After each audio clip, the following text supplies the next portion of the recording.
Yes, ma'am. Are we planning to grow our own switchgrass?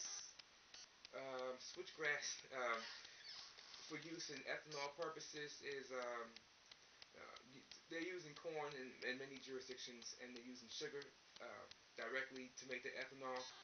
But there are those who are using switchgrass, and we have looked at the ethanol component.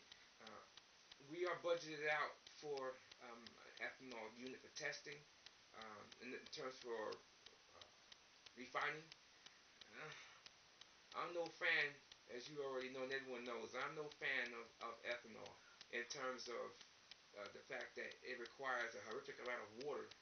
It requires 3 gallons of water for 1 gallon of ethanol, plus it burns at a much lower BTU rate.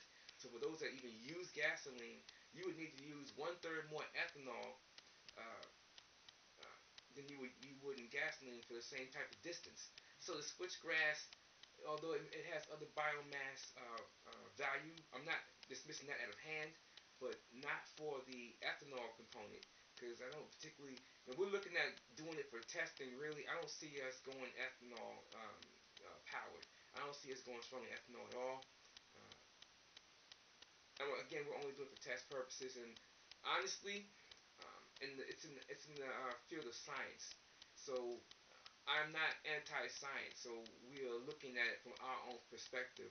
Yes, there's plenty of folks out there that, in multiple venues and jurisdictions, that are already doing the ethanol thing.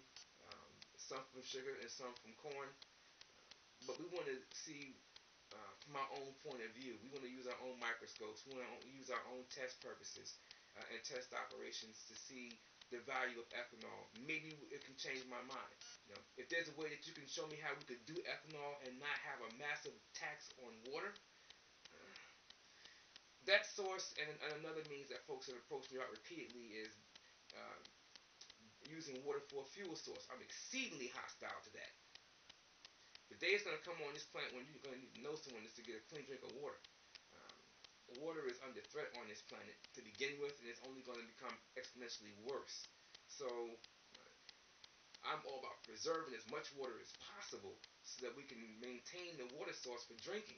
Because if you can't drink water and if you can't bathe, you're dead. Plain and simple. So that's really the best way I know how to answer that question. Short form. Do you have a follow up to that, or is that all for you at this point? That's all. Thank Well, you. I thank you for your question, and I appreciate your presence and your participation. And with that, we say peace and love and Islam. Islam.